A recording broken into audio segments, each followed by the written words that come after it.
కానీ దాన్ని కొంచెం పెద్ద చేసి ఉన్ని నిజాలని వాళ్ళకి తెలియపరిచి ఒక ప్రభుత్వం మీద ఎదురు తిరిగే పరిస్థితి తీసుకురావాల్సినటువంటి అవసరం ఉంది అనేది ఈరోజు మనం మాట్లాడుకోవాల్సినటువంటి పరిస్థితి. ఎందుకంటే ఈరోజు ప్రభుత్వం అనేది ప్రజల కొరకు, ప్రజల చేత ఎన్నుకోబడింది, ప్రజల కొరకు పనిచేయాలి. ఇప్పుడు ప్రజల కొరకు పనిచేయడం లేదు, ఒక కుటుంబము ఏదో కొంతమంది స్వార్థపరుల కోసం ప్రభుత్వం పనిచేస్తూ ఉంది. ఏదో సంక్షేమ పథకాలు 2-3 పథకాలు ఇస్తున్నామంటే అవి కూడా అరకొరగా ఇచ్చి మళ్ళీ దాంట్లో మళ్ళా వడపోసి కొంతమంది ఎత్తేయడం. మరి ఏంటి సంక్షేమ పథకాలు? ఈరోజు రోడ్లో వస్తూ ఉంటే ఒక బొంద కూర్చేదానికి కూడా మీ దగ్గర డబ్బులు లేవంటే, మన నెల్లూరుకు వస్తే, మన కడపకు పోతే, ఆయన సొంత జిల్లాకు పోతే వాడు బాధలు చెప్పుకుంటుంటే ఈయన ముసముసి నవ్వులు నవ్వుకుంటాడు. అప్పుడే నవ్వేందుకు వస్తుంది? నాకు అర్థమే కాలేదు. పెద్ద ఆయన నువ్వు చెప్పాలి. మీరు బాధలో ఉంటే నేను ఇంటా ఉన్నప్పుడు నాకు నవ్వు రావచ్చా? అదేందో మరి. అలాంటి ముఖ్యమంత్రి నీకు నేను సహాయం చేస్తానని చెప్తున్నావు, ఓకే. ఆ ముఖంలో ఎందుకు నీకు బాధ కనబడలేదే? వాళ్ళ బాధ నీకు అర్థమైందా అనేది మాకు అనిపించదా? 7 కోట్లు 2 కోట్లు ఇస్తున్నారా? ఎక్కడికి వెళ్తాయి? కొన్ని వేల కోట్లు, 100 కోట్లు కావాలి, 1000 కోట్లు కావాలి. ఇప్పుడు వరద బాధితులకి న్యాయం చేయాలంటే కడప జిల్లాలో, నెల్లూరు జిల్లాలో, చిత్తూరు జిల్లాలో ఏది ఏ సమీక్షలు మాట్లాడింది ఏది? డబ్బులు ఇచ్చింది ఏది? ఏం లేదు. అంటే రూపాయి లేదు. ఈ రోజు నుంచి ప్రభుత్వ ఉద్యోగులు వాళ్ళకి రావాల్సినటువంటి వాళ్ళు దాచిపెట్టుకున్న డబ్బులు 1600 కోట్లు మాయమైపోయింది. లెక్కలు చూస్తే ఇంకా ఉందంట. అది కాకుండా వాళ్ళ జీతాలు ఇచ్చే పరిస్థితి లేదు. వాళ్ళకి ఇంకా చాలా ఏదో బెనిఫిట్స్, లాభాలు ఇంకా రావాలి. అవన్నీ కూడా ఇస్తానని చెప్పి ఇప్పటికీ ఈ రోజు నుంచి వాళ్ళు ఒక కార్యాచరణ ప్రకటించి ప్రభుత్వం మీద బాహాటంగానే మాట్లాడారు. మేము మీకేదో మీరు చేస్తారని ఓట్లు వేసాం. మేమే కాదు, మా 13 లక్షలు ఉద్యోగస్తుల తరఫున 60 లక్షల మంది ఓట్లు వేసాం, మీకు మాకు బాగా నేర్పించారు కాబట్టి మేము గెలిపించగలము, ఓడించగలము, జాగ్రత్త సుమా అన్నారు. ఇది పరిస్థితి. అసలు ఇప్పుడు ఉద్యోగాలకు రారు వాళ్ళు. రేపు ఈ రోజు నుంచే రాలేదేమో. మరి వాళ్ళు ఈరోజు స్ట్రైక్ చేస్తున్నారు, రోడ్డు మీదకి వచ్చారు. ఎప్పుడు ఏ ప్రభుత్వంలో, చంద్రబాబు నాయుడు గారి ప్రభుత్వంలో ఇలాంటి మాటే మనం వినలా. మనం ఒకసారి పోల్చుకోవాలి కదా, ప్రభుత్వం ఏది బాగుంది, ఏం పని చేస్తున్నారు.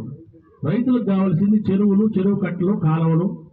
ఒక గట్టు మట్టి, ఒక తట్ట మట్టి వేసారా ఈ 2.5 సంవత్సరంలో మీ చెరువు మీద కానీ, మీ కాలువల మీద కానీ? మరి చంద్రబాబు నాయుడు గారి టైంలో నీరు చెట్టు అని కార్యక్రమం పెట్టి గ్రామాల్లో పనులు కొన్ని జరిగినాయి, దానివల్ల ఉపయోగపడింది. మరి మీకు దూరదృష్టి లేదు, ప్రజల మీద మీకు ఒక అక్కర్లేదు. మీరు పైశాచిక ఆనందం పొందేదానికి మీరు కొన్ని పద్ధతులు పాటిస్తున్నారు. అందువల్ల మిత్రులారా, పెద్దలారా, ఈ శ్రీధరమల్లి కంచుకోట అనేది చాలా సంతోషమైన విషయం. అయినా కూడా జాగ్రత్తగా ఉండాలి. కంచుకోటగా ఉండే ఊర్లో కూడా కొంతమంది దుష్టశక్తులు ఉంటారు. వాళ్ళు ఏం చేస్తారు? అబద్ధాలు ప్రచారం చేసి మరి తెలుగుదేశానికి వేయాలనుకున్నటువంటి మంచి వాళ్ళని కూడా మార్చేదానికి ప్రయత్నం చేస్తారు. ఆ అవకాశం వాళ్ళకి ఇవ్వకూడదు.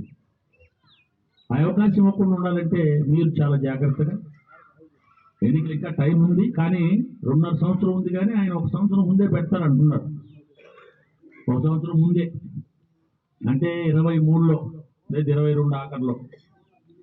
మనం 22కు పోతాం ఇంకా 20 రోజుల్లో. కాబట్టి ఎన్నికలు ఎప్పుడైనా రావచ్చు, సిద్ధంగా ఉండమని చెప్తున్నాడు చంద్రబాబు నాయుడు గారు. మరి మీలాంటి వాళ్ళందరికీ కూడా, కార్యకర్తలకు, ప్రజలకి, నాయకులకి సిద్ధంగా ఉండండి. ఏ రోజైనా ఎన్నికలు రావచ్చు. అంటే 1 ఇయర్ తర్వాత, 1 సంవత్సరం తర్వాత, 1 సంవత్సరం తర్వాత వస్తాయి. మీరు జాగ్రత్తగా ఉండండి.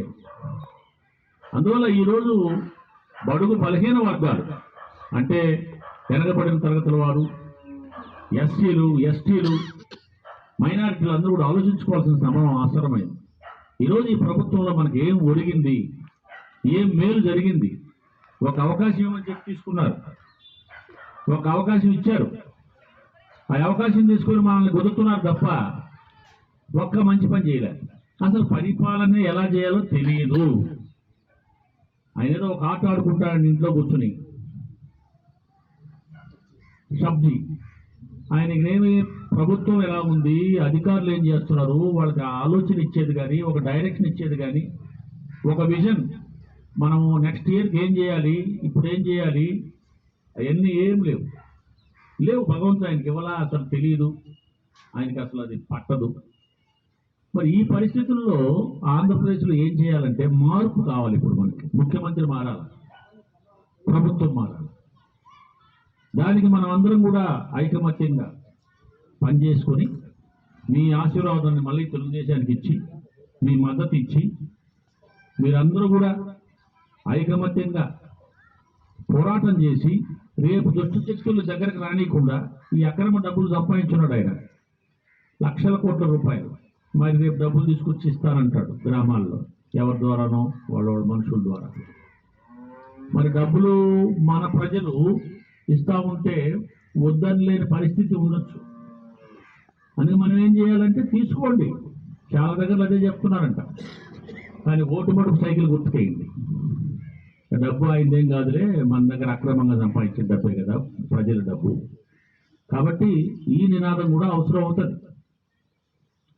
అందువల్ల మనం చాలా జాగ్రత్తగా ముందుకు పోవాలి. వాళ్ళకి ఏదో ఇప్పుడు మద్యం ఏం చేశాడు, మద్యం వ్యాపారం ప్రభుత్వం పేరుతో పెట్టి ఆయన సొంత వ్యాపారం చేస్తున్నాడు. ఆ మద్యం అంగళంలో వేసేటివన్నీ జగన్మోహన్ రెడ్డి గారు, పెద్దిరెడ్డి రామచంద్రారెడ్డి గారు కొడుకు ముదిన్ రెడ్డి గారు వాళ్ళు తయారు చేసేటువంటి మందులు. అవి నాసిరకం మందులు. అవి తాగితే మన ఎస్సీ సోదరులు కానీ, బీసీ సోదరులు కానీ వాళ్ళ ఆరోగ్యాలు దెబ్బతింటాయి. అవి మంచి మందులు కాదు. వాళ్ళు డబ్బు ఇచ్చుకొని తాగి ఆరోగ్యాన్ని బాగొట్టుకుని మళ్ళీ దానికి వేల రూపాయలు, లక్షల రూపాయలు ఖర్చు పెట్టుకునే పరిస్థితి ముఖ్యమంత్రి కలిగిస్తున్నారు. అంతకుముందు కొన్ని పెద్ద కంపెనీలు తయారు చేస్తుంటే కొన్ని స్టాండర్డ్స్ పాటించారు, అంటే పద్ధతులు. ఇది అనారోగ్యం కదా, ఈ పని చేయకూడదని. ఇప్పుడు ఏంటంటే డబ్బే కావాలనే దాంతో వీళ్ళు నాసిరకం మందు తయారు చేసేస్తున్నారు.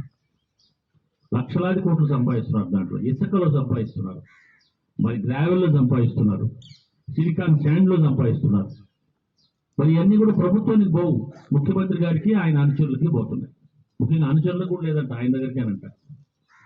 మరి వాళ్ళు కూడా ఏడుస్తున్నారని చెప్పి మనం వింటున్నాం. ఈ పరిస్థితులు మనకి దరిద్రంగా తయారైనాయి. సరే, వాటిని మనం ఎంతసేపు చెప్పుకున్నా ఏ విషయంలోనూ పద్ధతి లేదు, పాడు లేదు, మంచి చెడ్డ తేడా లేదు, నేను చెప్పింది జరగాల అనేటువంటి ఒక దుర్మార్గమైన ఆలోచన తప్ప అవతలని అవమానించాలి. 14 సంవత్సరాలు పరిపాలన చేసిన ముఖ్యమంత్రిగా పనిచేసినటువంటి నారా చంద్రబాబు నాయుడు గారు ఎక్కడ, మీరెక్కడ? మీరు ఎన్ని సంవత్సరాలు చేస్తే ఆయన అంత స్థాయికి పోతారు? నక్కా దాగలో ఒక మాదిరి. మరి అది కూడా అర్థం కాని పరిస్థితిలో ఉన్నారు. ఆ ఎమ్మెల్యేలకు చుట్టూ ఉండేవాళ్ళు ఆయన ఏదో గొప్ప మనిషిని వాళ్ళు అనుకుంటున్నారు.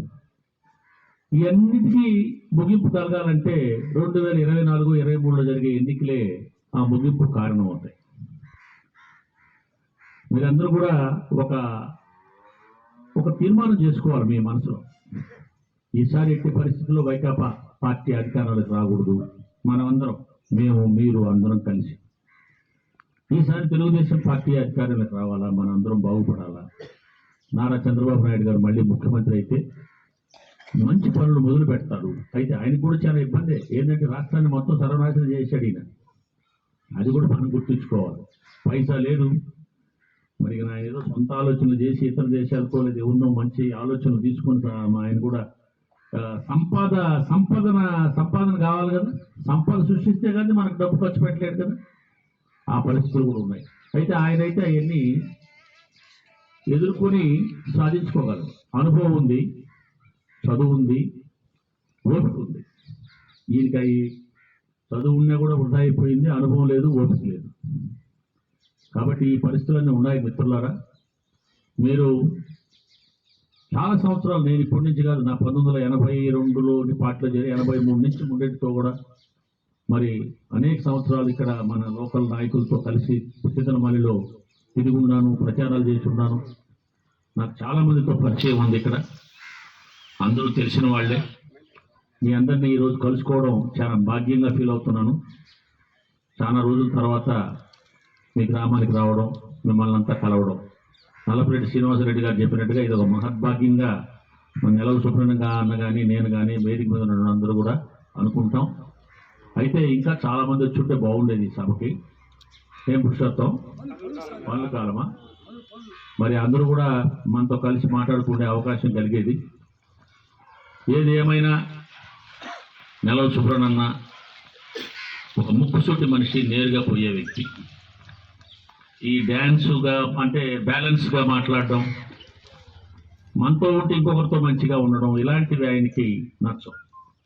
ఏదైనా సరే ముక్కుసూటిగా తెలుగుదేశం పార్టీ కార్యకర్తలకు, తెలుగుదేశానికి మద్దతుదారులకి, తెలుగుదేశానికి సానుభూతి పనులకి పనిచేయాలనుకునేటువంటి వ్యక్తిత్వం. మరి ఆయనకి ఇప్పుడు రేపు ఫిబ్రవరిలోనూ లేదు నెక్స్ట్ ఇయర్ మార్చి లోపల కూడా ఫలానా వాళ్ళు ఫలానా సీట్లు నిలబెట్టుకున్నారని చంద్రబాబు నాయుడు గారు నిర్ణయిస్తారని కూడా తెలుస్తూ ఉంది. ఆ పద్ధతిలో మనకు నెలవు సుబ్రహ్మణ్యం గారిని మనం టికెట్ ఇవ్వమని కోరుతున్నాం. అందరూ కూడా ఆయన మనసులో కూడా ఉంది, ఆయన తప్పకుండా ఈయనకి టికెట్ ఇస్తాడు. మనం అందరం కూడా ఆయన్ని గెలిపించుకునేదానికి కృషి చేయాల్సిన బాధ్యత మన మీద ఉంది. ఆయన దేవుడి దయ వల్ల అన్ని మీ ఆశీర్వాదం వల్ల అవుతాడు. మన పార్టీ అధికారంలోకి వస్తే మీ గ్రామానికి కొన్ని మంచి పనులు, పురుషోత్తం ఇక్కడ ఉన్నటువంటి మరి ఉన్న పెద్దలందరూ కూడా ఒక ప్రణాళిక చేసి పెట్టుకోండి. ఏది ముందు చేసుకోవాలా, ఏది వెనక్కి చేసుకోవాలని అవన్నీ కూడా సువర్ణానికి ఇస్తే ఒక పుస్తకంలో నోట్ చేసి పెట్టుకొని ఒక్కొక్క పనిని కూడా మనం చేసుకునేదానికి ప్రయత్నం చేస్తాం. కాబట్టి ఒకసారి మీ యొక్క ఆమోదాన్ని సుబ్రహ్మణ్యానికి కూడా తెలియపరిచి, భవిష్యత్తులో ఈ సంఖ్య ఇప్పుడు 50 మంది ఉంటారు అనుకోండి, ఇదే సంఖ్య 250-300 మంది మీటింగ్లో మనం కలుసుకోవాలా, శ్రీధర్ మళ్ళీ కంచుకోవటాన్ని చెప్పేదాన్ని తెలుగుదేశానికి. మిమ్మల్ని అందరినీ కోరేది ఒకటే, తప్పకుండా ఎప్పుడు ఎన్నికొచ్చినా మీరు సంసిద్ధులుగా ఉండాలా. సైకిల్ గుర్తు మీద ఓట్లు మీరు వేసేదే కాకుండా అత్యధిక శాతం ఓట్లు వేయించాలి. అప్పుడు మీరు నిజంగా ఇచ్చేటువంటి పార్టీకి ఆశీర్వాదం, మీ గొప్ప ఆశీర్వాదం అవుతుంది.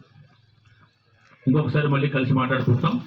తెలుగుదేశం పార్టీకి మీరందరూ వచ్చి మీటింగ్లో పాల్గొన్నందుకు మిమ్మల్ని అందరినీ పేరు పేరున అభినందిస్తూ ధన్యవాదాలు తెలియజేసుకుంటూ సెలవు తీసుకుంటున్నాను.